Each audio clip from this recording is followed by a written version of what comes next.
Good evening, everybody. I would like to call the February 21st, 2019 work session legislative meeting of the New York. The New York. That's. Excuse me, I'm in the wrong place. I just got done talking to my daughter. Can we go to Hawaii instead? Sorry. Yeah. North Hills School Board. If we could stand for a moment of silence and a salute to the flag. Thank you.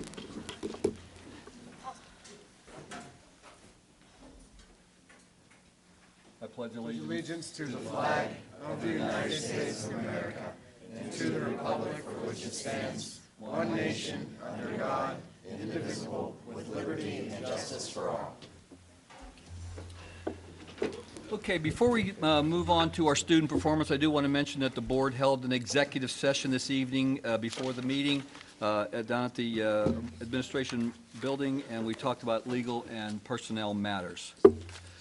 That being said, I'll now do the student performance. We have Mr. Chris Rodak and Mr. Lucas Beaver and the beginning band students that will perform for us this evening. So, gentlemen, students, the floor is yours. I'm Chris Rodak. This is Lucas Beaver.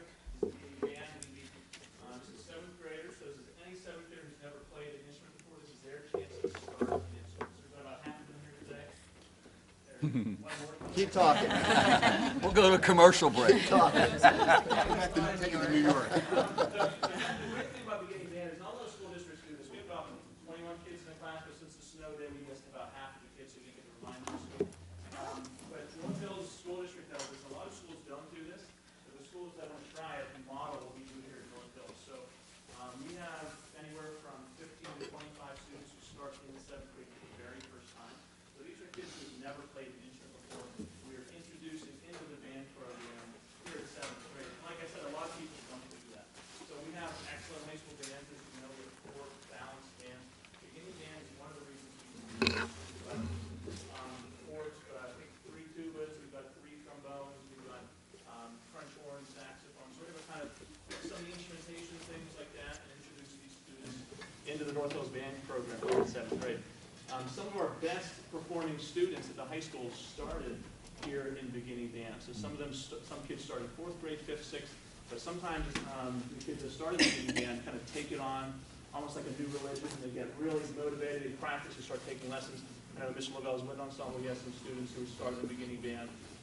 We have kids who are in beginning band this year who are going to be in our top 8th grade band next year. So this is something kind of special that happens here at North Hill that doesn't happen in other places.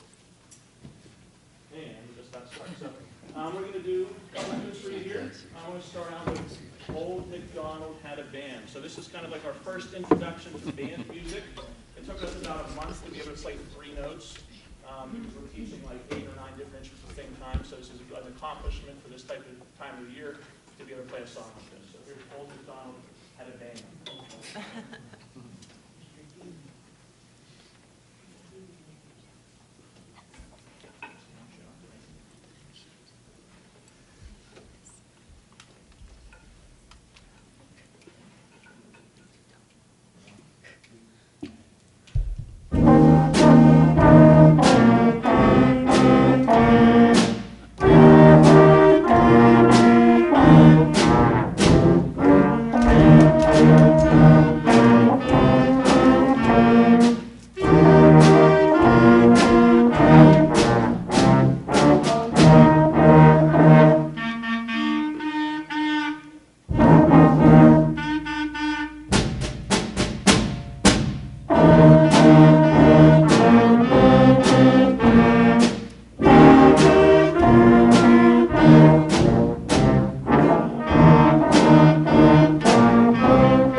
if the students, they could speak up, would like to hear their names and what school they attend, if that would work. So it's your name and what school you go to? Like elementary school. Lower Bridge, Avalon. Dale Collins, Ross Elementary. Emily Tyson. Nina Zucker, Apple Elementary. Connor Durst, McIntyre. Ellie Knox, Ross Elementary. Josh Verdino, St. Sebastian, and Ross Elementary. Great. Dominic Ozark, Blackstar. Austin Haynes, Westfield. Ryan Smith, Piper. Thank you. Thank you, students. Great job.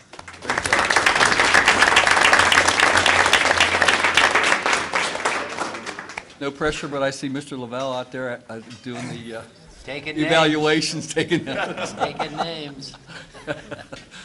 Thank you once again. See, Pat, you don't have this kind of entertainment at your meetings. You learn something. That's good stuff. That's great. Okay. Now we are going to move on to public recognition, and I'm going to ask Dr. Beth Williams to take the podium, if she would, please. Good evening. It is a pleasure to be here tonight to honor one of my many outstanding seniors, Miss Kenley Gardner. Kenley, come on up here and stand beside me. Kenley is here tonight because she has been honored with the Gold Award from Girl Scouts. So to make sure I list all of her accomplishments correctly, I'm going to make sure I read everything about her. The Gold Award is the highest achievement within Girl Scouts, providing a lasting impression on the community with leadership skills, planning and implementing a final project which encompasses over 80 hours of individual work. Kenley's project tied her future career goal of environmental science by working with the North Park Nature Center to save the bees, creating a pollination garden, and designing and building bee habitats to focus on the mason bee, an amazing pollinator native to Pennsylvania. She also developed a brochure and an educational program with the Nature Center for future generations and anyone else who wants to make an impact at their homes and for the declining bee population. Earning this Girl Scout Award puts Kenley with an elite group of young women. Only 5% earn the Gold Award with Girl Scouts. Excuse me. So please now join me in congratulating Kenley.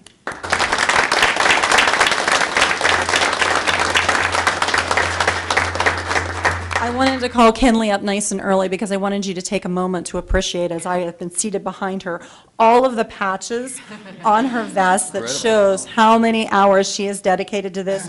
And Mom, if you're the one sewing those on, that is amazing because I could never do that. I couldn't even do it when my daughter was in Daisies. I couldn't do it.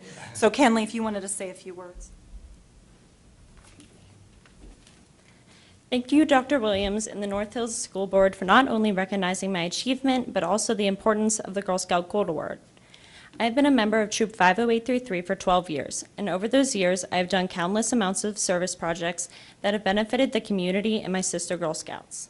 This experience gave me the background to be able to pursue and complete the over 80 hours of leadership and individual commitment needed to achieve my Girl Scout Gold Award. My project focused on the declining bee population and the impact on pollination, tying into my career goal of environmental science. My interest in environmental science began in my junior year with an elective class on that subject. It soon grew into my passion that I am taking with me as I major in environmental science this fall at Penn State University. I would like to thank my troop leaders Linda McCann, Tammy Drinkall, and Ellen Gardner for providing me with these amazing opportunities. And I would also like to thank my family and friends for constantly supporting me in all that I do. The foundation they have given me, along with the support and guidance from the North Hills teaching staff, will benefit me in my future accomplishments. Thank you.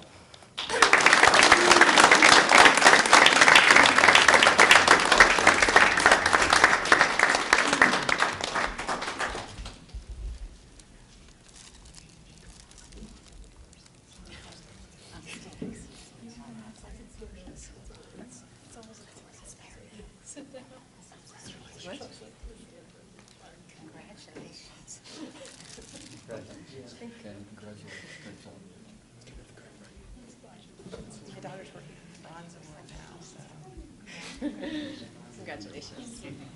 Congratulations. Congratulations, forgive me for not getting up. Congratulations.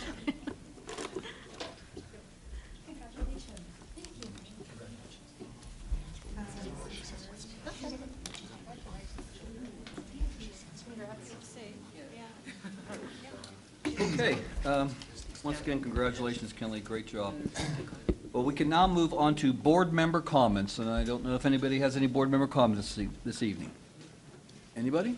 None? It's unusual. Okay, great. Yeah, think of something, I'm sure. I am told that we don't have anybody signed up on the public comments to speak on the agenda items only, unless we missed somebody. I don't think that's the case, so we could now move then to the approval of the minutes, and these are the minutes for January 24th, 2019. And I'll make a motion that the board approve the minutes for the January 24th, 2019 work session legislative meeting per the attached. Second. Is there any discussion? All in favor? Aye. Opposed? Motion carries. I don't believe we have a solicitor's report this evening. No public report, Mr. President. Thanks. Thank you. Grace, I guess you're all alone, huh? Yeah. Well, Student I just representative. have a quick update on North Hills Athletics. So we're finishing out the winter sports season, and many teams and athletes are preparing for their championship phases. The boys and girls basketball teams had tough seasons with records of 6-15 and 4-18 respectively. Despite these team records, though, North Hills still has standout players that have been recognized for their skills on a much larger scale.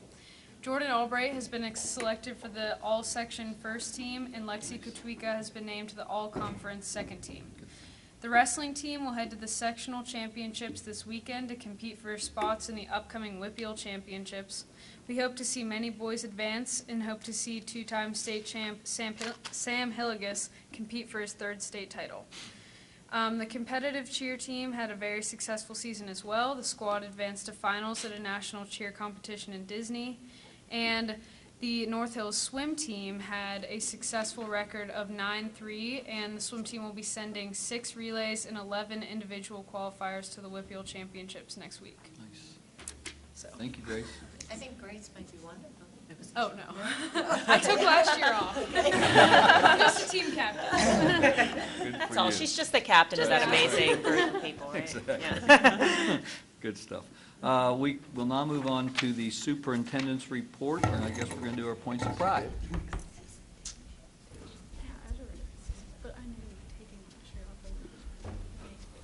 All right. I have the points of pride, tradition, and excellence for the month of February of 2019. And of that is not about snow days. All right, some pretty cool stuff. Our 7th graders use thermal cameras in their technical education classes to learn about heat transfer, conduction, convection, and radiation by snapping pictures of lights, water fountains, outlets, and other humans to investigate the heat signature of each item. Our elementary students throughout the district celebrated the 80th day of school as well as the 100th day of school with special outfits and learning activities that are themed around the numbers 80 and 100. Highcliffe Elementary gifted education students constructed games entirely from cardboard for their annual Cardboard Carnival at their celebration of learning. Westview celebrated 25 years of science with this year's 25th annual science fair, and a total of 122 students with 94 projects participated in this year's fair with individual or group projects. Congratulations to sophomore Hannah Shuley, who is headed to the Pennsylvania Junior Academy of Science state competition after winning first place honors at the regional competition with her zoology experiment. And junior Emma Pullen won second place honors at the regional event with her ecology experiment. North Hills Elementary students competed in the Pittsburgh Public Theater's 2019 Shakespeare Scene and Monologue Contest. Retired Highcliffe librarian Doris Stupka was honored with the contest's first award of excellence in arts education. Middle school students Adam Surowick, Andrew Boyle, Grant Norberg, and Caitlin Holmes won regional awards in the 2019 Scholastic Art and Writing Awards competition. March is Music in Our Schools Month, and the North Hills Music Department will be celebrating all month long. Please check out our district website for the events and the times. Senior Lirio Mertezi was chosen for the Pennsylvania Scholastic Football Coaches Association Big 33 Football Classic. and senior Tyler Brennan will suit up as a wide receiver for the association's East-West All-Star game that take place in June. The high school's Expanded Kindness Initiative is on display in the cafeteria. Students and staff nominate students for Kindness Student of the Week and note their act of kindness on nomination slips, which are used to create a kindness chain in the cafeteria. The Middle School Service Club celebrated Valentine's Day and Wear Your Heart on Your Sleeve Day with a special Valentine's for Friends. They raised $354 for Reflections of Grace, a charity supporting families affected by pediatric brain cancer. The high school welcomed Attorney General Josh Shapiro and peers from Quaker Valley and Northgate for a special Teen Talk forum to discuss ways to address bullying and cyberbullying and to evoke change. Middle school students raised $3,395 for pediatric cancer programs at children's hospitals in partnership with former Pittsburgh Steeler Brett Kiesel's Shear the Beard campaign. The middle school is the first school in the area to partner with Kiesel in his efforts. Highcliffe Elementary Student Council spearheaded their annual Super Bowl food drive in partnership with the North Hills Community Outreach. The first Community-thon will be held on March 2nd from 12 to 3 p.m. in the middle school gyms. The Community-thon will include dancing, inflatables, family-friendly carnival games, food, and a basket raffle. Everyone is invited to help our students support Make-A-Wish and the Children's Hospital Foundation. And those are our points of pride, tradition, and excellence for the month of February. Thank you, Dr. Manarino. We could now move on, looks like, to education. Mrs. Mathis, you got a few things going on. You earned your paycheck this week. Thank you.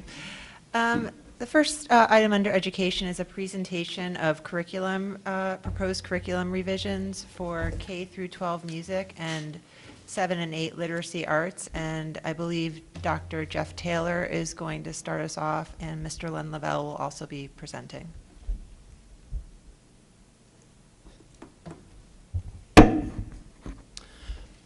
Thank you. Each year we do a curriculum update, and we have a 6-year cycle at North Hill. So every subject area in our entire K-12 curriculum is on a cycle. And behind me is the 6-year cycle. We start off with a comprehensive needs assessment, and what that means is we're researching best practices. We're looking at what research tells us we should be doing in our curriculum to increase student achievement. Year 2 is when we do a curriculum proposal, where we propose changes and we write our curriculum. And then years 3 to 6 are either developing and implementing or monitoring and evaluating. This year we have 2 departments that are on cycle for presentations, and they are Literacy Arts, which is just a middle school department. There's only 4 teachers, so I get to present on their behalf tonight, and K-12 Music, which is our curriculum leader, Mr. Len Lavelle. So at this time, I will turn it over to Mr. Len Lavelle.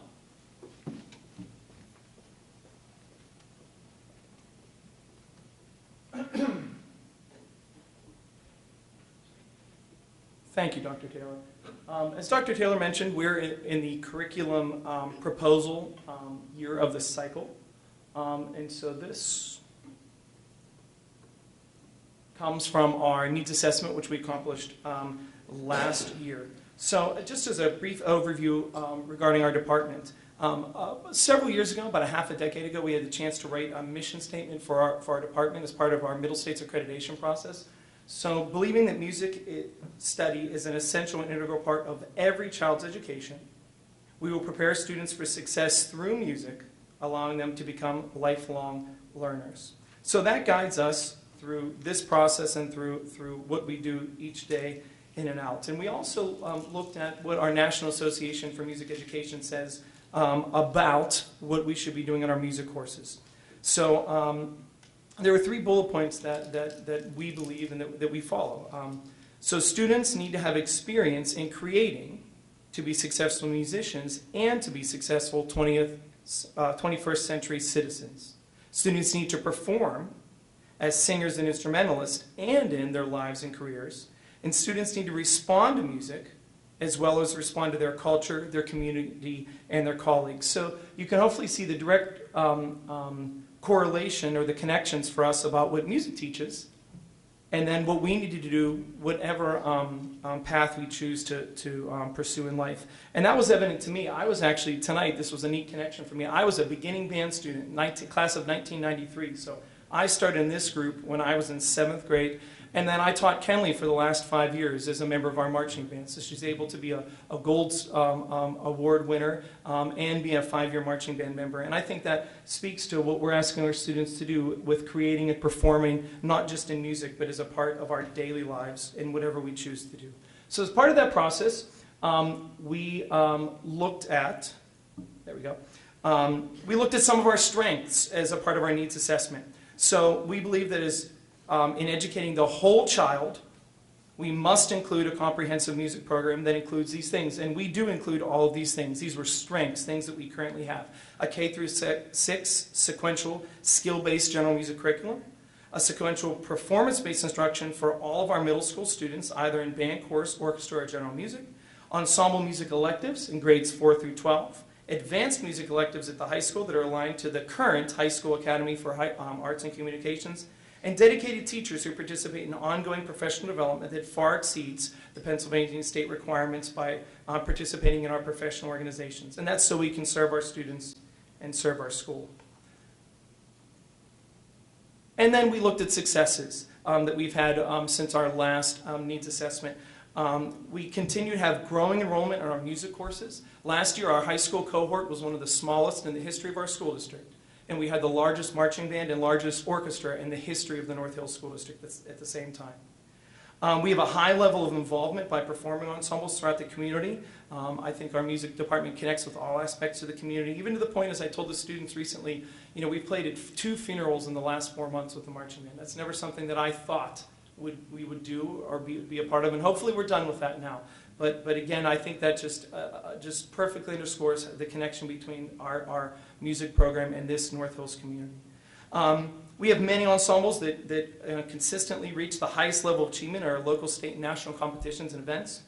We have the recognition of our ensembles by the Pennsylvania Music Educators Association and the National Association for Music Education as model ensembles. 8 out of the last 9 years, we've either performed at the PMEA State Convention or at the NAFME, the National Association for Music Education, All East. Playing at the state convention is essentially the same as winning a state championship.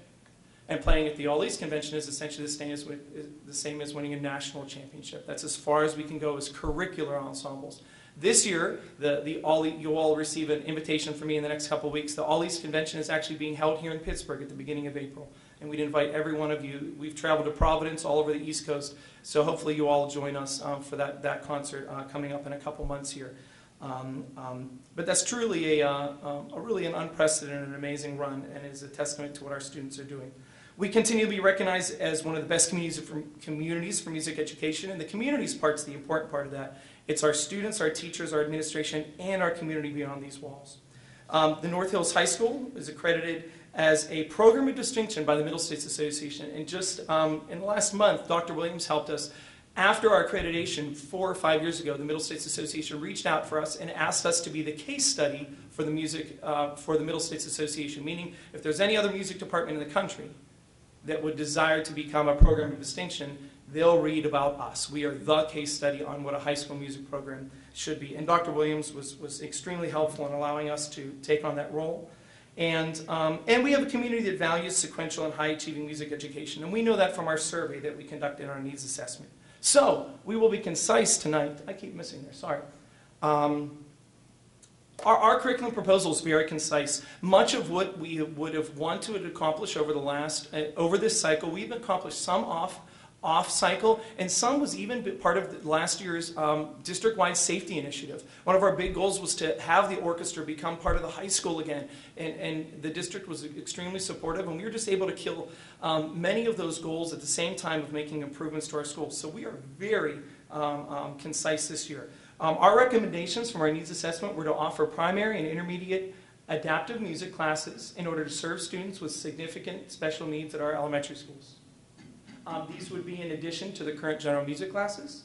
And starting in the 2020-21 school year, to offer 6th grade students with the opportunity to take chorus during the school day. They currently don't have that option. When we started our process, we thought we'd make that proposal for this year. But as we looked at where the district was going globally, with assessing where the 6th grade would be, it made no sense for us to make changes to the 6th grade curriculum this year. We wanted to work within what was happening globally in our district. And as a department, we said, we just want to wait until we see where things are and not have to do that twice. So that's why that's a 2021 there on that one. So what are our, one other page of recommendations. Update our instrument inventory to match our current needs. We still literally have, the Curriculum Council commented and noticed this, that we have instruments that literally were purchased and created in the late 1960s that we're using on a daily basis in our ensembles. And we have two bits of equipment that have long surpassed their life expectancy, and those are our risers at the middle school and the high school, and our current, the robes that our high school choir wears in performances. So, what curricular changes does that mean? Like, as I said, this will be concise. We will need to create a primary adaptive music curriculum for the 1920 school year. We'll need to create an intermediate adaptive music curriculum for the 1920 school year, and we will need to create a course curriculum for the 6th grade for the 2021 school year that way. So, in our quick closing here, I started by mentioning our mission statement. At the same time that we wrote our mission statement, we wrote a vision statement for the North Hills Music Program. And as North Hills School District's vision statement includes being recognized as one of America's great public school districts, our vision statement for the music program is to be recognized as one of the nation's finest music programs. And that's how we serve our students at North Hills. Why? Because we know that while learning the essential art form of music, the music changes lives. Research tells us that students perform better academically, socially, and behaviorally when they have a sequential skill-based music program as part of the school day. Music emphasizes the 21st century skills that colleges and employers want. And through the large extension that we have of our extracurricular offerings through our music program, we give students a place to be a part of something throughout their school career. And we know how important that is on the activities side of what we do. We all need something to galvanize us into the person that we can be, and we know that music fills that role for so many students here in the North Hills School District. So I will just answer any questions you have about our concise presentation tonight. Any questions for me? Just a little question.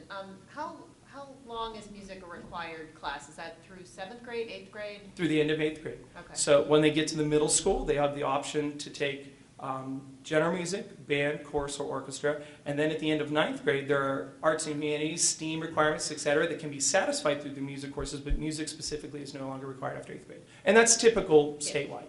And that guitar class that is offered, that's the high school level, or is that? So guitar and world drumming is part of our middle school curriculum, and then many students will choose to take advanced guitar ensemble at the high school after experiencing the middle school. Even we have students that I teach that will take jazz band, and then they'll want to also play guitar or bass in Miss Coney's advanced guitar class, which we recently, through an off-cycle change, made an ensemble. So you can come to their recitals in both December and May, which if you've never been to one, are amazing, and they're really serving a totally different population of students than our traditional ensembles of band, chorus, and orchestra. I also wanted to say that I'm pretty excited that the choir robes that I was wearing, I'm pretty sure my junior year are still in use. I They think that's are the the year robes we you got wore. them, junior, senior year, so that's pretty. Wait, you're on the list, you never turned yours in. No, that's right. I won't bring it back. It's like brand new. Yeah. It's your sing. No. Any other questions for Lynn? Lynn, I just want to say, I'll speak for myself, but I believe this. I've never seen our band look better, play better, perform better. I mean, just, I'm sure Rita's up there saying, what about me? But honestly, it's been, I mean, our music program to me is just, it's lights out. Sure. So congratulations. Arita taught me in that class. So I know. I'm sure she shares the. Thank you so much. Thank you, Dr. Taylor. Thank You know, you. if I may add, although I give a tremendous amount of credit to Len and his group, I will say that the folks who teach the elementary and the beginning band and choruses are saints. That's cool. Yeah. Because it's so difficult, I think, to make music when you're a beginner like that. I mean, those kids played better than I did in middle school. So, thank you again, Mr. Lamont. At this time, I'll spend a little time talking about our 7th and 8th grade literacy arts program. Our middle school program is designed using research-based practices, and it's really based on 6 key tenets. And we're looking at effective instructional principles, we're looking at text-based collaborative learning, opportunities to read a variety of diverse texts on a variety of difficulty levels. We include intensive writing instruction, and we use technology as a tool for literacy instruction, and we do have ongoing summative assessments for both students and as well as the programs. So our middle school literacy arts program really is differentiated based on student need. We have 3 levels in 7th grade and 2 levels in 8th grade. In 7th grade, basically you are placed into one of these levels based on the criteria you see on the right side. Something new this year that I talked to Mr. Lieberman about is that we're going to actually have a tentative student schedule parent sign-off form, because I think sometimes parents coming from the elementary up to the middle school don't always know exactly what schedule their child's going to have in 7th grade. So we are going to have that schedule and have a parent sign-off form for that. But based on the 6th grade literacy placement test, their grades, benchmark assessments, and recommendations, they're placed into one of those 3 levels in 7th grade, and very similar in 8th grade. We're looking at their 7th grade scores, their benchmarks, recommendations as well. So the recommendations are, when we did a needs assessment and we looked at the curriculum, we talked to the teachers really would like to have additional professional development time for data analysis, cross-curricular collaboration, and text-dependent analysis and instructional strategies. They would like to continue to use the Language Live program. Language Live is a technology-based program for literacy arts 7C and 8C, and they are recommending that we update our book study selections to provide some additional text for our students to read. So in terms of the actual curricular changes, they're very minor. They're suggesting that we update the middle school literacy arts curriculum to include updated book selections, which are basically small text sets of novels that are more engaging, a little bit more relevant for our students, and then updating the unit sequencing of skills within individual courses based on an ongoing analysis of our student achievements data. Are there any questions? I have a question. There's only 8, B, and C. What is there another option, or is that just, I don't know anything about it, so I was just curious. Yeah, the options, so yeah. 8A, instead of having that is your upper level learner, they take a world language instead. Okay, got it. Anybody else? I just wanted to say I'm really in favor of the 7th grade parents having the opportunity to sign off on the schedule in advance, because I know that there are factual things that go into it, but it's also a little bit of an art, and I think having parents have the ability to take a look at what level their child is placed in advance is beneficial for everybody. Okay, anybody else? Thank you. Thank you. Dr. Taylor, thank you so much. Okay, so these proposed curricular revisions are contingent on the approval of the 2019 to 2020 budget. The next item under education is frozen on my super. Okay, the next item under education is a request that the board accept the donation of books to the middle school library. An individual named Megan Clark contacted the middle school librarian. An individual contacted the middle school librarian, Megan Clark. I don't know who the individual was, but she wanted to donate some books to the library, and we like to accept those. The next item under education is one that's been much discussed. It's Resolution 2019-3 in support of 6th grade reconfiguration. So this is a resolution that would allow the school board to move forward with the plans to move 6th grade to the middle school, not next year, but in the following school year, which is the 2020 to 2021 school year. This would add approximately $835,000 to the budget, mostly due to staff increases. And this decision, or this resolution, was proposed after evaluating a number of different options to deal with the increased elementary enrollment. I personally am in favor of this because I feel like this provides a long-term solution to our population challenges, and I also think it's going to be a really good thing for the kids, having a child in middle school now. And I also have a 4th grader who will be in the first group of kids that's moved up, so I'm going through this along with the other parents in that group, and ultimately I think it'll be a good thing to create a 6th, 7th, and 8th grade school. The next item is Resolution 2019-4, implementing NIMS. NIMS is the National Incident Management System, and we are being asked to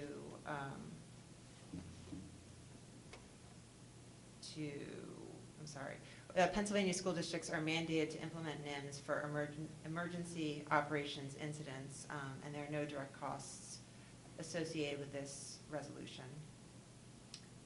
One more resolution. Resolution 2019-5, this is in support of Senate Bill 34. Senate Bill 34 states that if a public school district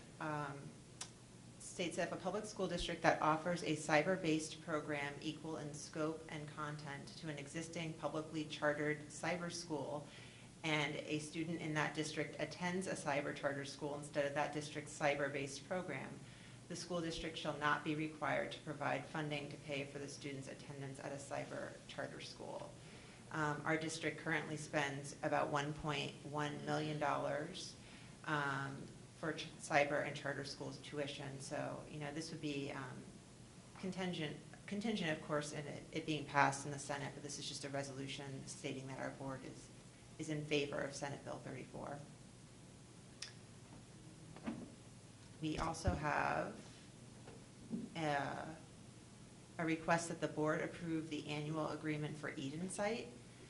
EdenSite is the online software that the district uses as our data warehouse, and the cost of this annual agreement is $14,297.28.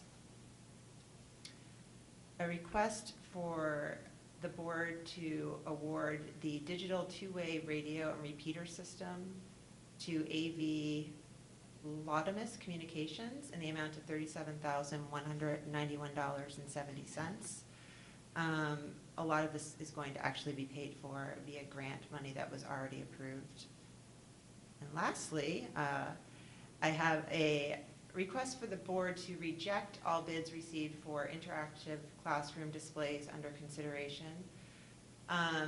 We are in the process of updating some of the technology in our classrooms. However, these bids were not acceptable, so we're gonna rebid this project out. And the superintendent recommends, and I so move, that the board approve education items 1 through 8. Second. Is there any discussion? I have a question about the resolution, and this is not directly related to the resolution in support of Senate Bill 34. It refers to cyber-based programs that are equal in scope and content to an existing publicly chartered cyber school.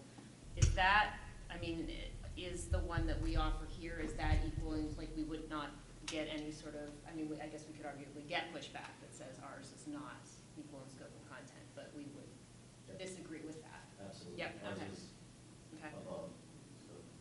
Okay. So, This started 10 years ago. yeah. The first year I was on the platform committee, and Dr. Manarino made a recommendation we include this in the PSBA Senate, the PSBA platform committee. First year I presented it, it took 20, 25 minutes, convinced people that should go into the platform. And the reason for that was there were only about four public schools that had a cyber school in their district, and none of them were represented out of the little village. And for about the first 4 years, I fought the same battle, and all of a sudden, as we got more schools on board with in-house cyber schools, it's now basically, the platform reads exactly as Dr. Manarino wrote it 10 years ago, I guess. So, thank you. The only thing I want to My persistence is penmanship. We haven't gotten the platform. we don't anticipate saving the full $1.7 million or whatever, right? Because I'm sure that some of the cyber schools offer courses that we would not. Well, it's not just that. It's that is also talking about, our number is also charter schools, which are brick and mortar. Okay. So that doesn't come out of there. But we do have a significant number of students that are going to cyber charter. And looking at those programs, we can match at a comparable educational experience to every one of them. In fact, I can tell you that we're above them. Any idea what money we're talking, savings possibly? Dave, Jerry, would you know what the break is in that 1.1 million between brick and mortar charter and cyber charter? Just a ballpark, Dave or Jerry. I think we have, what, maybe 3 kids going to performing arts school, maybe 3 other ones going to brick and mortar schools.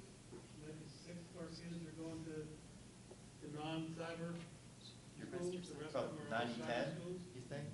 85% of that number? Yeah.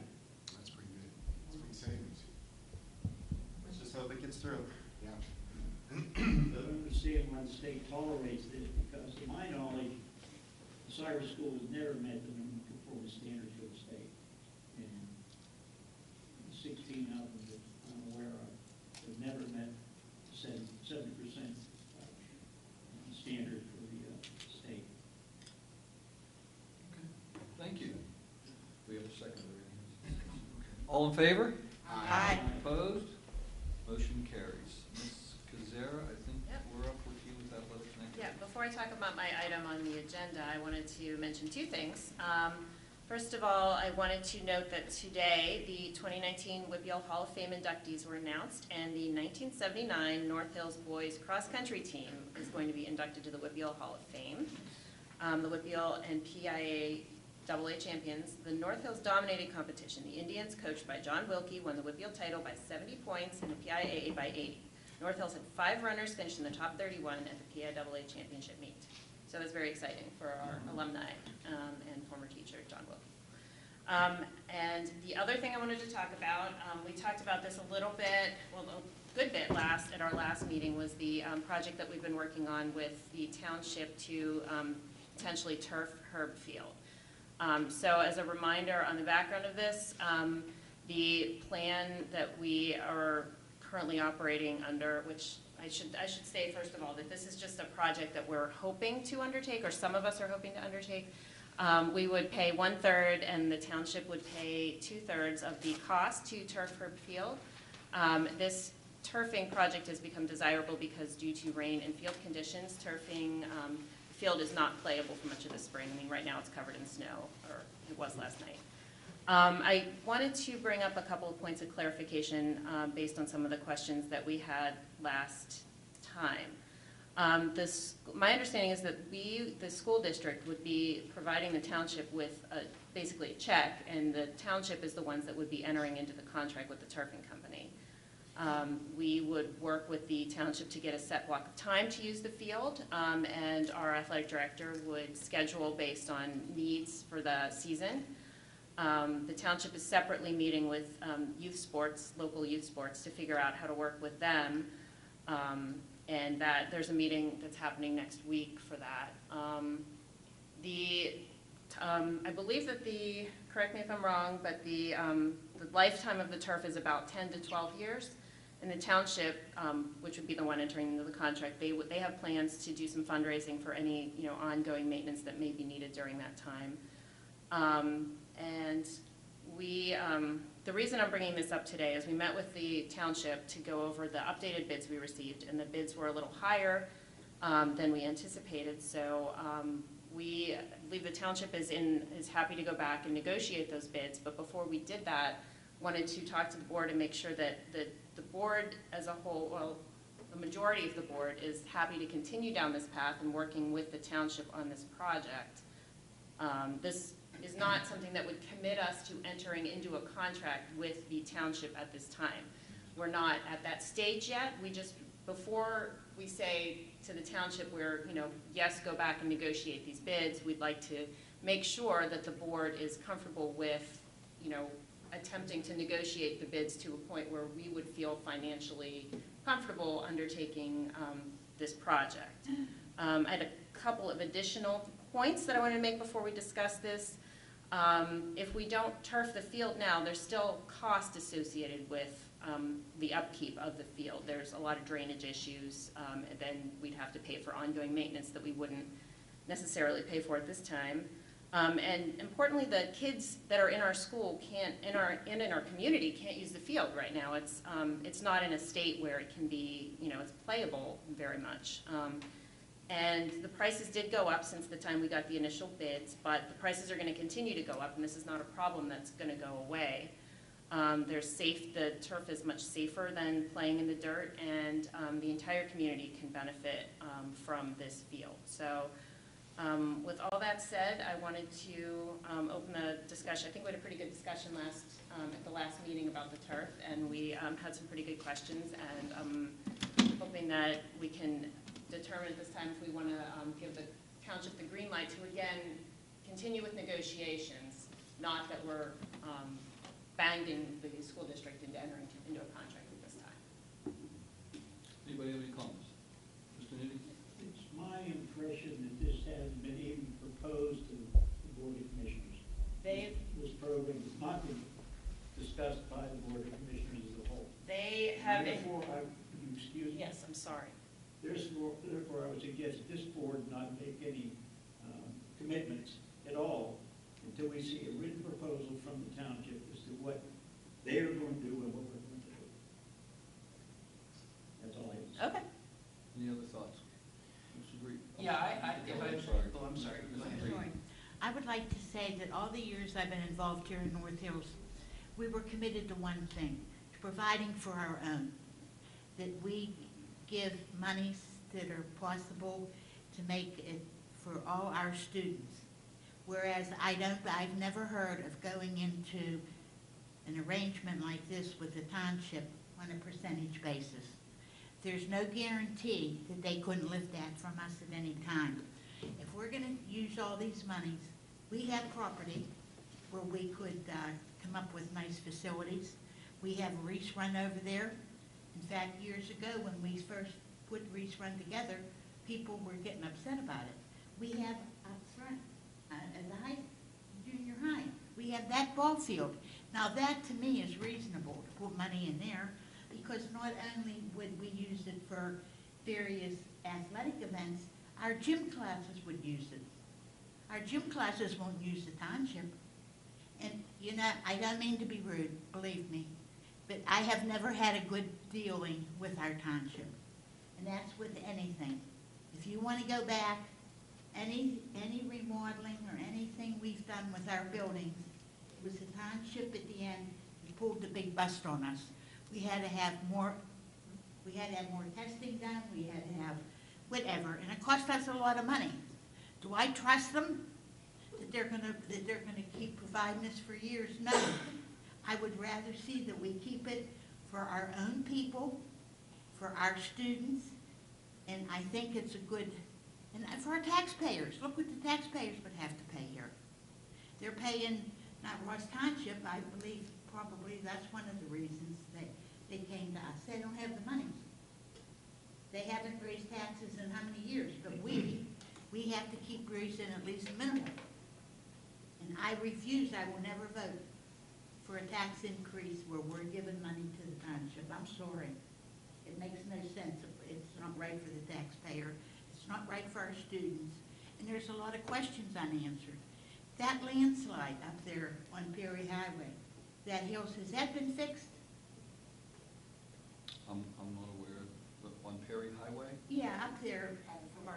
Behind Martorelli. No, well, you know, we're still doing research on that and we will partner with the gentleman that is renting the property above, so we're working on the details trying to get that. Well, I've talked to people that are upset because we tell them we don't have the money to do that, to fix that, but yet we have the money to give to the township. That's one concern people are out there talking about. We just go from one thing to another. We do not dwell. Now, there's a lot of other questions. I see Mr. Edelman's back. What's his name? Mr. Vesely? Yeah, have you received everything you were promised in the beginning for that slow pitch softball field? Yeah, we'll wait, you could wait till the end, Ed. He can speak at the end on that if he wants to, we'll address that. But what I was gonna say is, like, Fanny, I think what the issue is, we all know that the field here is in really, really tough shape, and it's becoming more expensive to maintain. On top of that, it's becoming less usable because games have to be canceled. It's just not conducive. Well, if we have to, we will, but the point is, we're now just weighing options. If we would bring it up to par, if we would bring it up to standards, how long would it last? We're just ignoring it. Well, the standards would ignoring be, our own. yeah, standards would have to be to turf it, to make it work. And so, do we turf it for whatever that cost is, or do we turf something that might be a third of the cost, at least from our budget? I'd rather turf our own. Well, I'm not, I understand what you're saying. I'm just saying, that's the options we're weighing now. We're just trying to figure out, does it make sense? I mean, we do have to address the issue, because this field up here really is. What about Reese Run? Well, that's a new field too. I mean, that literally would be a new field, and it would cost us a lot more to do that, or here, out of our budget. So I'm just suggesting that. We don't have a guarantee for how long that'll be our field. Well, They could pull that at any time. not necessarily. No, there will be a written arrangement. Right, I'm sure that- this is like, I mean, we're still ironing out these terms at this point. We're not- And yeah, like, we're not like we touching talked it. about, we're not committing ourselves Right. or the commissioners to anything at this point. We're just saying this is what we'd like to do. And then, I mean, at some point when we feel like we are at an agreement, we would turn it over to Mr. Witherell and to the solicitor for the commissioners. And Mr. Witherell would be charged with ensuring that we get what we need and that we are, that we are protected under, whatever we feel like that we need. We to don't make us work for comfortable. the commissioners. We have nothing to do with them. Well, Anytime we've gone to them for help, it's reversed on us and it's cost us more money. well, what we're looking at now is obviously we're trying to see, does it make sense for both interests? Specifically first for our students, our teams, because the season starts so early and this field is never ready at that. Well, up here in it's Hilltop, late. all Right. students would use it, even that's- gym class. Well, and it could still be used for that. I'm just talking about the actual, for playing games, it's probably not appropriate anymore to play those. And then this proposal put together, did Amy Schuman, does that include transportation? Well, It's good, because yeah, there's transportation involved with and this. the things you're talking, we're not even there yet, so we're gonna have those details before we get to that point. Tom, did you? Yeah, and the difficulty that I'm having is that I think we're putting the cart before the horse. I mean, I hope that there's nobody here that believes that we don't want to have the best facility we can for our students, wherever that might be. However, to suggest that perhaps we decided we want to turf the field and then have our solicitor develop items that we want to discuss, I think that's what we need to do first. We need to decide what is it that we want to have. So, for instance, I would want to have a guarantee that, and even a sample agreement, if there is such a thing, that says, this is what we're going to do over the next 10 years. Yeah. This is who's going to be responsible for it. This is going to, I realize we can't give the exact cost, but who's going to assume the responsibility and the maintenance, and all of those things I think need to be worked out before we say whether or not we're going to spend hundreds of thousands of dollars to turf the field. Well, I mean, to that point, I know that Amy Schooneman has thought about a lot of those things, and I believe she has a written up discussion that she would then work with our solicitors on. So it might make sense at this point to, talk to Amy and get those details before we make a Well, I determination. think every board member who has some Yeah. concerns would probably ought to channel that to somebody. If it's Sure. me, that's fine. Yeah, I mean, I've spoken to her a good bit about this, and I have a pretty strong comfort level that she has thought through all these details and is is aiming to protect the students and the school board and get everything that we want and desire, and has, kind of thought all that through. Like, she had a very comprehensive schedule in mind, and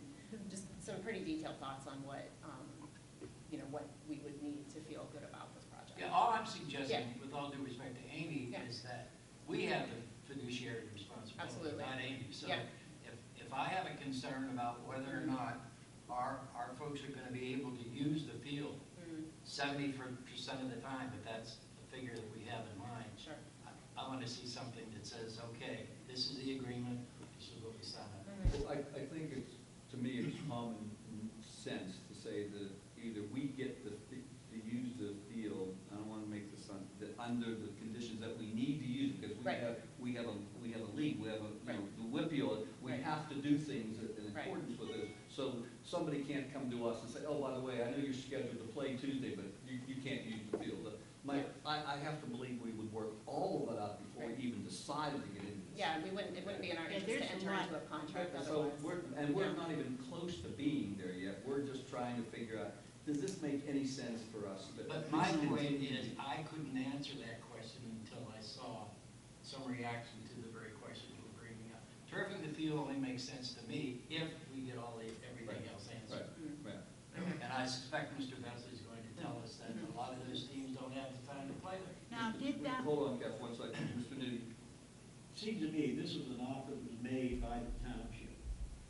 I think the township should discuss this with their board and then come back to us with a proposal and attached engineering, cost, engineering design, the topographic studies, drainage studies, etc. Then we make a decision on what we want to do. But we can't make a decision on absolutely nothing in writing from the township at this point. We Well, have nothing in writing. I don't think we're there, Lou, to make that kind of decision. We're at the point where we have to at least think forward and say, does it make sense to entertain or continue to entertain the discussion is where we are. Nobody's making a commitment to anything. The township may find out and say, you know what, this is way too much. We don't want to spend this The time. township is asking us to get 5 votes tonight. No, I don't think that's the case at all. That's what I understood. No. This is just a matter of, do we want to at least continue the exploration of the process to look at? I'm sorry if I misstated that. No, that's not it at all. We're just asking to keep going with it, we can't make. Have the township come back with a proposal to us, and then we will discuss it. Well, and that's what Sandy and her committee can certainly talk about next time. For sure, yeah. I'd like to say something here, and I hope you people really listen to this story. I asked to be put on the athletic committee, not to be chair, just to be put on the committee. I was told yes. A week later, I was called and told they took me off of it. They didn't want me on it. Do you believe this? Now, I retired from being up here in the activities office. So therefore, they don't want me on there. Now, rumor is, under the TP, that they don't want me on there because they believe they wouldn't have had my vote. And this is wrong. When has any board had to put together a committee that everybody agreed upon the same thing? We're to be nonpartisan here, we're to listen to both sides, but not when it comes to me. I'm sorry, people, but this is terrible. They hurt my feelings. I'll never be the same. And you call these friends. They're not friends. They're your enemies in disguise. Remember that. Just goes down the road. All right, you have any next? Okay. Huh? Talk with Sandy. The formal agenda item is that the board approve a field trip request from the speech and debate team to attend the PA High School Speech League State Tournament at Bloomsburg University, March 14th through 16th, per the attached. If the students qualify, they will miss 2 days of school, and the estimated cost for 5 students to attend is roughly $3,000. The superintendent recommends, and I so move that the board approve athletics and activities, item number 1. Second. Okay, is there any discussion? There being none, all in favor? Aye. Opposed? Motion carries. Thank you, Ms. Kazera. AW Beatty Career Center, Mr. Kelly and/or Mr. Newdy, it doesn't look like we have anything formally under the agenda. Is there anything you want to talk about this evening? I have a couple of items. One is that there are 3 North Hills students who have been nominated to the technical, National Technical Honor Society. They are Krista Lefkaitis, Benjamin Senchak, and Sabrina Tietzel. They will be inducted in the National Technical High Schools Honor Society on March 13th. And also, Beatty is having a spring open house, so parents and students, potential students, want to find out what Beatty's all about. It's Thursday, February 28th, starting at 6 o'clock, I believe it is. 5:15. Thank you. And that's all that I have on Beatty.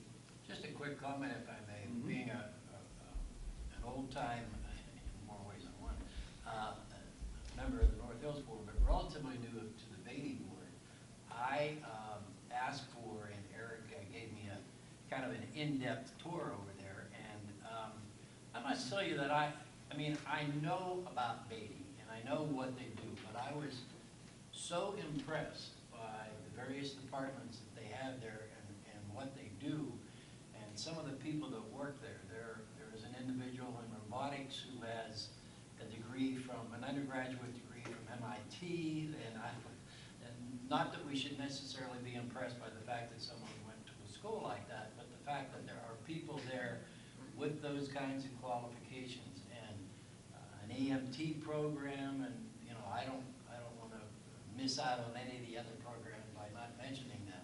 However, I will mention the folks who bake, make excellent food there. But there's just so much that goes on there that I think it's probably one of the world's best kept secrets.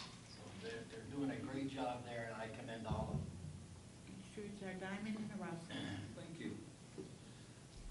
We can now move on to personnel. Mrs. Spade. Thank you. Personnel items are discussed in executive session. Therefore, the superintendent recommends, and I so move, that the board approve personnel items 1 through 4. Second. Thank you. Is there any discussion? Yes. Mrs. Rieger, I will be abstaining from F 3.4. Thank you. Okay. All in favor? Aye. Opposed? Motion carries. Thank you, Mrs. Spade. I'm sorry, go ahead. Do you have another motion? Yeah. I have another motion. Okay. The superintendent recommend, where to go? Come on. You do this to me all the time. Just make up a motion, Dee. We gotta keep moving. Slow down there. I'm in no hurry. The superintendent recommends, and I so move, that the board deny item 6, leave of absence request. Second. Okay, is there any discussion on that? All in favor? Aye. Opposed? Motion carries. Thank you. One more. One more. I'm sorry. And this is a really good one. Okay. Okay. I have an announcement to make. North Hills names Director to Elementary Education. North Hills School District will welcome long-term McIntyre Elementary Principal Amy Matthew as the new Director of Elementary Education on July 1st. In the newly created position of Director of the Elementary Education, Mrs. Matthew will oversee all aspects of the elementary instructional program and supervise all elementary principals and professional staffs. Mrs. Matthews has served as McIntyre Elementary Principal since 1998.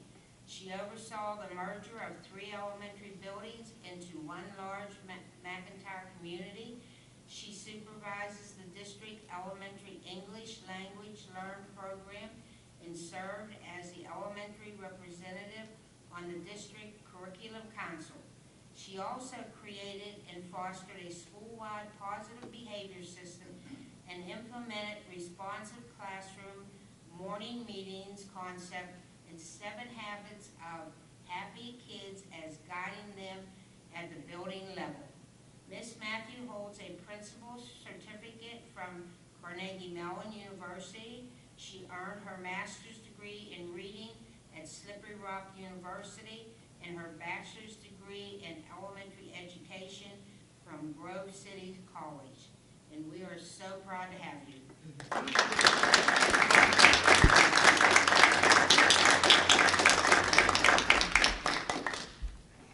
Gosh, I wish that happened when I get a new job. Yeah. Yeah, thanks. Congratulations. Congratulations. Okay, I guess we can now move on. There isn't anything under community and intergovernmental relations. We don't have anything under legislative, so we can move under policy. And okay. Quite a long list of starting a new this session, there are several bills that are both in the Senate and the House, and that affect education. I'll quickly run through them. Okay, Senate Bill 59 sets academic standards and personal finance, requires a course prior to graduation, and create a PD office of financial education. House Bill 49 wants to incorporate one credit for financial literacy course, and House Bill 267 wants to make personal financial capstone course as a graduation requirement. Other new bills develop a curriculum 9 through 12 guide for guidelines integrating CPR into health curriculum. And that was unanimously approved last year. It has to go to the House for approval. And then House Bill 278 requires school entities to offer CPR instruction as an option in grades 9 through 12. Senate Bill 89 changes all reference in legislation from vocational technical schools to career technical schools. House Bill 185 requires annual instruction in opioid drug abuse for grades 6 through 12, and Department of Education is to develop guidelines and reimbursement costs. House Bill 340 requires that the Board of Education develop county-wide assessments in lieu of statewide tests. In other words, they're suggesting that we hear the PSSAs, the Keystone exams, project-type assessments. Seemed like a no-brainer to me. Absent of a brain. I couldn't find any information on it, so I went back to find out who the sponsors were. Two of the sponsors were from Philadelphia County. One was from York County, and one from Blair County. And these are all counties that are in academic distress. In other words, they don't want the state establishing standards for them. They want the counties to establish the standards. So that's my interpretation of what the bill does. I don't think it has a chance, but it seems to me there has to be some assessment established statewide. And then another one is House Bill 189 is going to require handwriting instruction in grade K5, which I think is we need that requirement. But surprisingly, 75% of the schools in the state don't have handwriting in elementary schools anymore. And, so that's, I think, with the exception of House Bill 340, I think the session's off on a pretty good start legislatively this session for the next 2 years. Okay, thank you, Mr. Thank Newton. you. Well, now I guess we can move on to policy. Mr. Kelly, you've got your work cut out for you. Oh, this will be quick, I think. I would like to quickly digress, if I may, and on a personal note, offer my sincere congratulations to the grand dame of our elementary principals, Mrs. Matthew, who made a welcomed addition to our administrative team. Policy quite often appears to be a somewhat mundane area of the kinds of things that we do, but I would submit that it is probably, along with maybe even higher than the financial responsibility that we have. One of our main responsibilities, the policy, is what drives us, is what makes the school district and the board what they are and sets the principles. So having said that, there are actually 10 policies, but some of them are rather minor revisions. The first, and they're all on a first reading basis.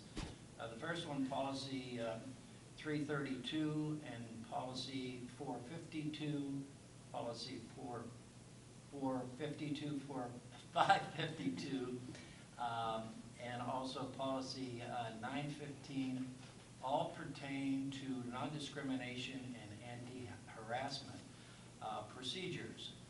332 relates to the administrative employees in reference to the non-discriminatory and anti-harassment policy. 452 relates to the professional employees, and 552 is the classified employees, and policy 915 again is the non-discriminatory as it relates to the complaint process. If you wish to take a look at maybe the very first one, 332, because they're all pretty much the same. The revisions relate primarily to the reporting aspect of the various policies, where the old policy referred to how you would elevate your concern or your request, and the new policy states that this all goes to the superintendent. So I would ask if there are any questions or comments on those 332, 452, or 552, or 915 before we move on to the next ones. Hearing none, the first reading on policy 333 and policy 433 pertains to sexual harassment. 333 for administrative employees, 433 for professional employees, and actually 533 for classified employees. Here again, the changes are for how the information is elevated, or a complaint or a concern is elevated, and it now would all go to the superintendent. Any questions on those? Policy 103 is the program for equal and appropriate school and classroom practices revisions, and I would ask if Dr. Taylor would maybe interject here for any information as to what we've done with that. Actually, this came from board members attending the PSBA conference, and I believe Mrs. Mathis actually provided the information from some sessions she went to, so if you want to talk about anything, feel free. Sure. Well, the PSBA, I went to several sessions on equity. The PSBA now has a director of equity services, Dr. Heather Bennett, and the PSBA is recommending that all school districts statewide adopt a stronger equity policy. And so she sent over some samples of what some other districts have done, and we took a look at that, and Dr. Manarino took a look at them and beefed up our equity policy. So, you know, it's a really clear statement of what our district stands for and our responsibility as a board to provide an equitable education for all of our students. So I'm really excited about this one. Thank you. I didn't mean to pass the buck here. No, that's fine. I was hoping somebody knew what it was. Policy 806, child abuse. I think, Dr. Taylor, maybe you can comment on that one.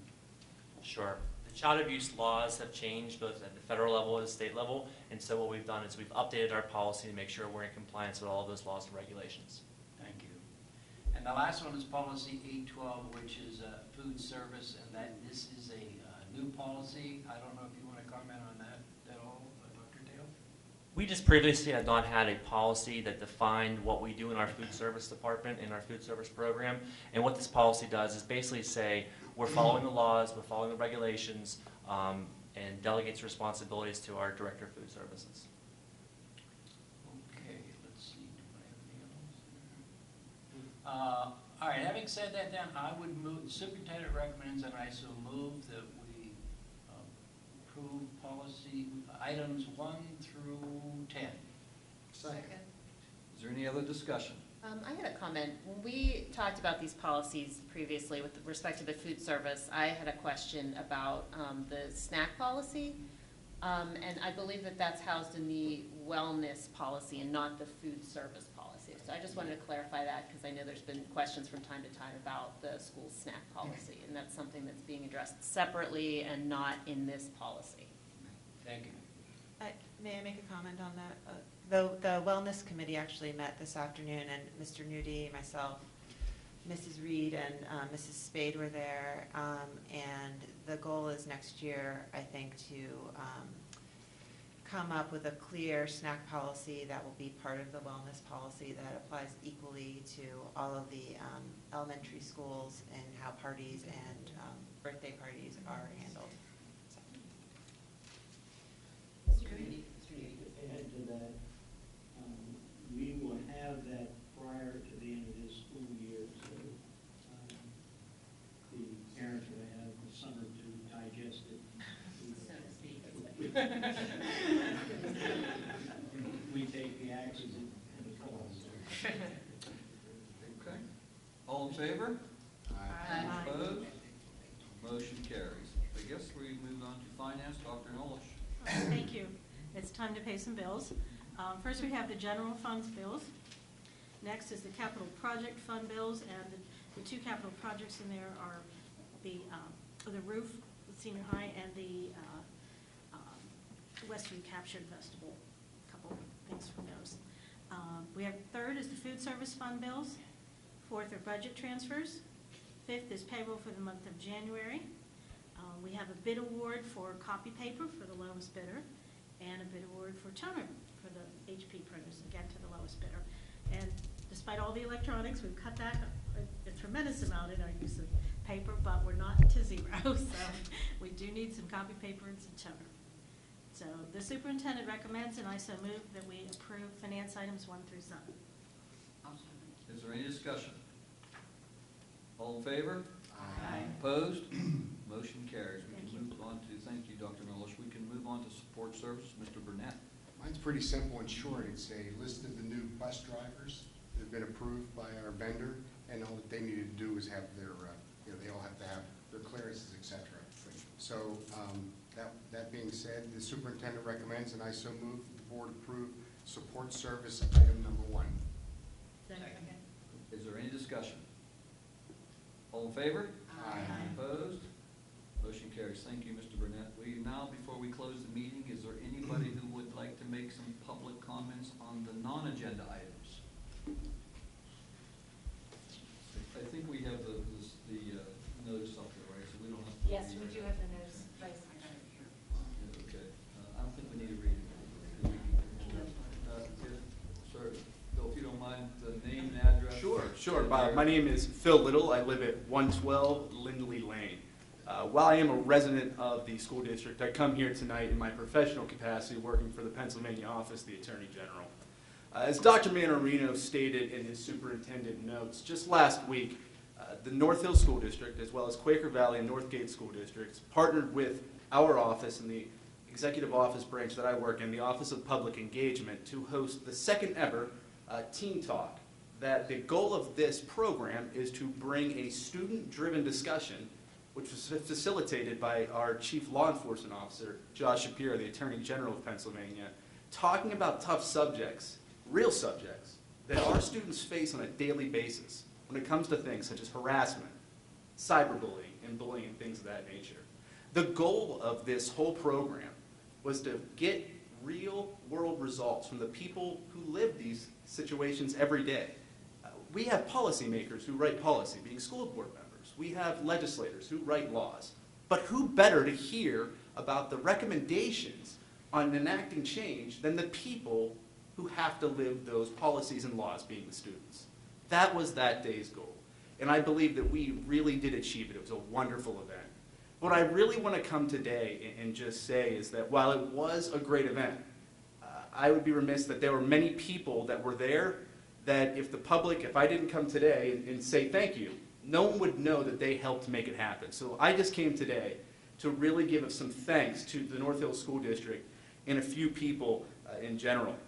First and foremost, I want to thank Dr. Manarino for being incredibly gracious for taking on this event. Secondly, as he will admit, who I would say is the real superintendent, his assistant, Lori Rieger. She is such an amazing person who made this event go off without a hitch.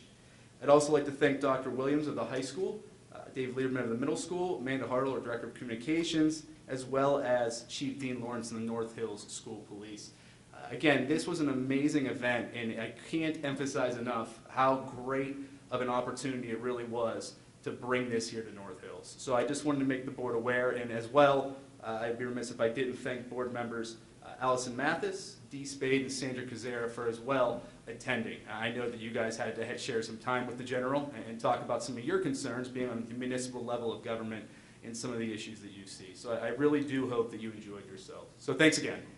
Thank you. Thank you. It was a wonderful event. Thank you for bringing that to the And district. it was absolutely wonderful. And your staff was so gracious. And the kids were unbelievable. There was such, the youth sitting in this room at that time amazed me with how honest and outspoken they were. It was absolutely a great day. Yeah, we learned some things, didn't we? We did. Yes, we did. Yeah.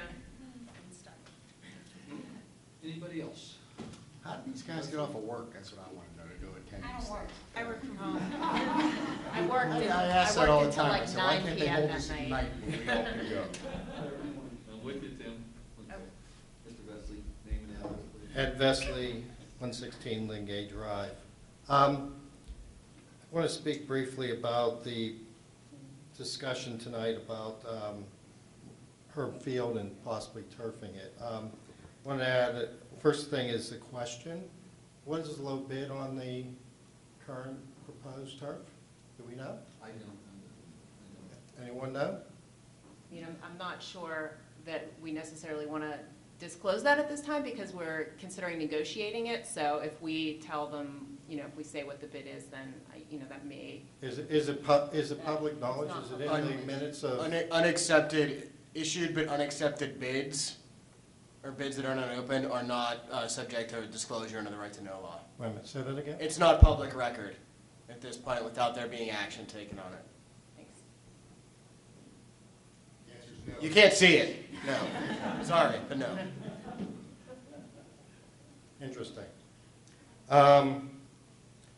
So with that in mind, I agree with those board members who said we should proceed with caution.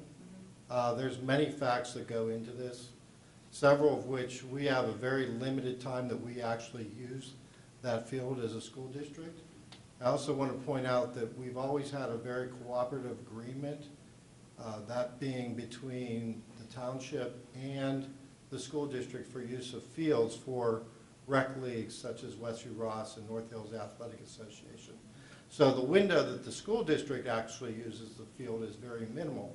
And we also need to keep in mind that our varsity baseball and JV play at Herb, while our junior high, I believe, play up here.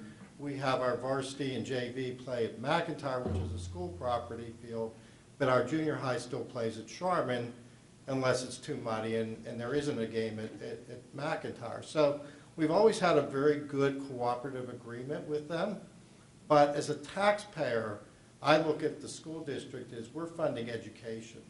Extracurricular activities, whether they're a sport, a club, are things that are secondary to education but yet very important.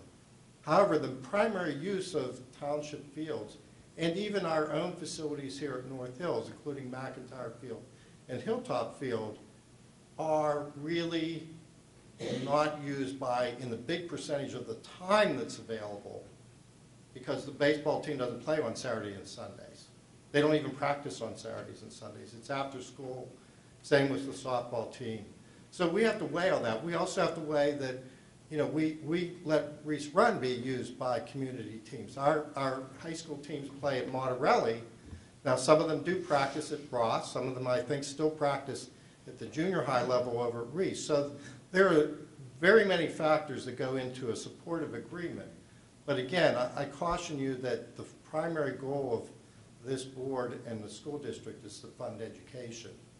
And things like that, we have to be very careful how we enter agreements where we're funding something that the township could raise taxes to pay 100% for turfing that field. And maybe if they do that, maybe they exclude us from that use. We don't know what that agreement is. until we have something in front of us that we being the school district, not the taxpayers. And the same with the taxpayers. I haven't had a chance to attend any of the township meetings. I don't know if this has been discussed publicly. What the solicitor said kind of indicates it isn't, so I don't know at this point. So I just, word of caution. Thanks, Ed. I just want to clarify something here. Just for the issue that you raised, Ed, I can assure you, without a doubt, and I'm positive, I'm very comfortable, the commissioners feel the same way. This is not going to be something that you're not going to be aware. I mean, all of the details of this, of the cost, of the arrangement, it's all going to be a matter of public record. There will be nothing that says you can't see this. I mean, I understand, if you understand the bidding situation, if someone puts out a bid, we don't want to make it, it doesn't make sense to make it public because then we're kind of almost negotiating against ourselves. But all of that will be disclosed long before there are any votes taken here. Long before. I promise you that there will be nothing left to decide behind closed doors where the public doesn't have a say-so. The arrangement between us and the township, if that ever comes to fruition, all that stuff will be fully disclosed. Nothing will be held. Secondly, I just want to make one more point with respect to the athletics, and I happen to agree with you. Obviously, our first priority is education, absolutely. But in some respects, in a lot of respects, athletics provides some students who don't get scholarships based on their test scores, gives them a chance to win a scholarship or at least get some aid because of their athletic ability. So I've kind of always looked at it that way. I kind of used to joke it gives the B+ students who's good at athletics maybe to earn a full scholarship. So even still, I agree with you 100%. Our first and biggest priority is funding education. There's no question about that. But we just can't push the activities aside either. That's at least an important part of the whole educational process, in my mind. But go ahead. I agree with you, but I do want to add one more thing. If this field the hilltop is in such bad condition, I encourage you to get Kevin Swindell to add it to his capital improvement budget, because I don't have it memorized, but I don't believe he had any improvements scheduled for this. So if we are in that dire strait with this field up here, we should include that, whether we do that improvement in 2020, 21, 22, we should look at that if that's the case. I did want to mention one more point. The way that we're discussing turfing the entire field, which would open it up to other sports, including soccer. So there's, during the seasons when there is no baseball, the field would be able to be used by our students for other sports. And I believe that Reese Run is currently in a pretty comparable situation in that it's really difficult for the sports to use for soccer. So they would have that ability to use the herb field. Yeah, Reese Run floods really easily. Mm-hmm. So, and thank you for your points. I mean, I would say that the entire board is proceeding with caution. I mean, I'm in favor of this project, but I don't, I want to make sure that we, dot all our I's and cross all our T's, which is why we're talking about it at this early stage, to, kind of keep everybody up to date with what we're discussing. It's a shame that whenever Dave Marinick secured all those monies for that field, that it wasn't utilized. The board that was on there then really didn't want to spend the money because they were afraid that it would be called another Marinick Center, Marinick baseball field. So therefore, $1 million, how much was it? It close to $1 million, and he was going to open it even up more. This would have all been done if they would have been reasonable and accepted those monies. So here it is thrown to the school district. Okay. Do I have a motion to adjourn? Okay.